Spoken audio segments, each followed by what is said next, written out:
नमस्कार साथियों, करवंटी क्लासेस में आपका एक बार फिर से स्वागत है। आज हम अपनी science to the point series में लाइट या ऑप्टिक्स चैप्टर के मिरर टर्मिनोलॉजी टॉपिक को समझेंगे। दोस्तों, आप अपनी स्क्रीन पर जो डायग्राम देख पा रहे हैं, वो जो लेफ़्ट वाला डायग्राम है वो है कॉनकेव मिरर और जो राइट में है वो है कॉन्वेक्स मिरर। इन दोनों के बीच में क्या डिफरेंस है वो हमने टाइप्स ऑफ मिरर वाले वीडियो में एक्सप्लेन करा है। अगर आपको इन दोनों के बीच का डिफरेंस नहीं पता है तो आप हमारे चैनल पर जाकर वो वीडियो देख सकते हैं, जिसका वीडियो शुरू करते हैं। आज की हमारी पहली टर्मिनोलॉजी है पोल ऑफ द मिरर। दोस्तों, आप डायग्राम में देखेंगे कि मिरर की दो सरफेस होती है। जिस सरफेस पर स्पाइक्स दिखाई गई हैं वो सॉलिड सरफेस है, और जो सरफेस प्लेन है जिस पर कोई स्पाइक्स नहीं है वो रिफ्लेक्टिंग सरफेस है। इस रिफ्लेक्टिंग सरफेस का जो सेंटर होगा वो सरफेस के बीच में होगा। इसी सेंटर को पोल ऑफ मिरर कहेंगे। आप डायग्राम में देखेंगे कि जो पी से दिखाया गया है बिल्कुल मिरर की सरफेस के सेंटर में, वही पोल ऑफ द मिरर होगा। ठीक है। आज की हमारी दूसरी टर्मिनोलॉजी है सेंटर ऑफ कर्वेचर। तो दोस्तों, सेंटर ऑफ कर्वेचर समझने के पहले हम कर्वेचर का मीनिंग, कर्वेचर का मतलब समझेंगे। दोस्तों, हमारा ये जो मिरर होता है ये मुड़ा हुआ होता है, यानी कर्व के फॉर्म में होता है। ठीक है। इसी इसी इसी मिरर को, इसी कर्व मिरर को कर्वेचर कहा जाता है। यानी जो भी कर्व हुआ या मिरर हुआ या आपका सर्कल हुआ या आपका हाइपरबोला, पैराबोला, एलिप्स, ये सब जो फिगर बनते हैं ये सब कर्वेचर कहलाते हैं। तो इसीलिए हमारे मिरर को कर्वेचर कहा जाता है।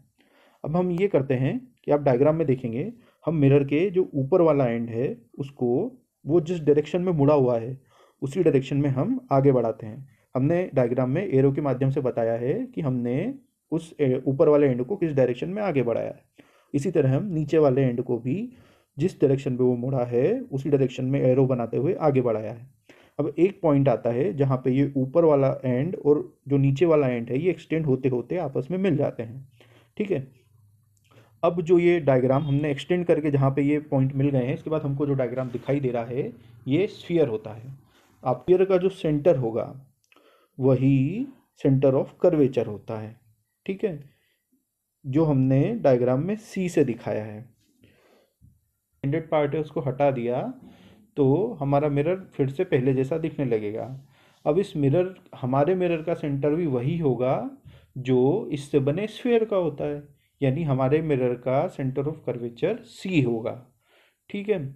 और एक चीज़ जो यहाँ पे याद रखना है कि जो सेंटर ऑफ कर्वेचर सी होता है वो मिरर की सरफेस के बाहर होता है हमेशा। ठीक है। अब कॉनकेव मिरर जो होता है उसका जो सेंटर ऑफ कर्वेचर है वो रिफ्लेक्टिंग सरफेस के आगे बना होता है। आप डायग्राम में देखेंगे कि हमारे कॉनकेव कॉनकेव मिरर की सरफेस के आगे हमने सी से दिखाया है सेंटर ऑफ कर्वेचर। लेकिन जो हमारा कॉन्वेक्स मिरर होता है उसका सेंटर ऑफ कर्वेचर उसकी सरफेस, रिफ्लेक्टिंग सरफेस के पीछे बना होता है। ये भी आप डायग्राम में देख पा रहे हैं कि जो कॉन्वेक्स मिरर का सेंटर ऑफ कर्वेचर है वो उसकी रिफ्लेक्टिंग सरफेस के पीछे बना है। ठीक है। अब आज की हमारी तीसरी टर्मिनोलॉजी है रेडियस ऑफ कर्वेचर।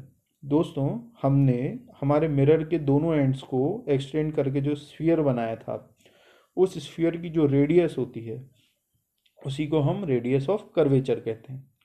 अगर हम इसको डायग्राम के माध्यम से समझें तो जो हमारा पोल P है और जो हमारा सेंटर ऑफ कर्वेचर C है, इन दोनों के बीच का जो डिस्टेंस होता है उसी को रेडियस ऑफ कर्वेचर कहते हैं। ठीक है। इसे हम R से दिखाते हैं। तो ये था हमारा रेडियस ऑफ कर्वेचर। तो साथियों, आज की वीडियो में बस इतना ही। अगले मिरर टर्मिनोलॉजी के अगले वीडियो में हम principal axis, focus, focal length और रेडियस ऑफ कर्वेचर के बीच में रिलेशन, ये सारे टॉपिक डिस्कस करेंगे। अगर आपको ये वीडियो पसंद आया तो इसे लाइक करें, हमारे चैनल को सब्सक्राइब करें और हमें कमेंट करके बताएं कि आपको ये वीडियो कैसा लगा। धन्यवाद।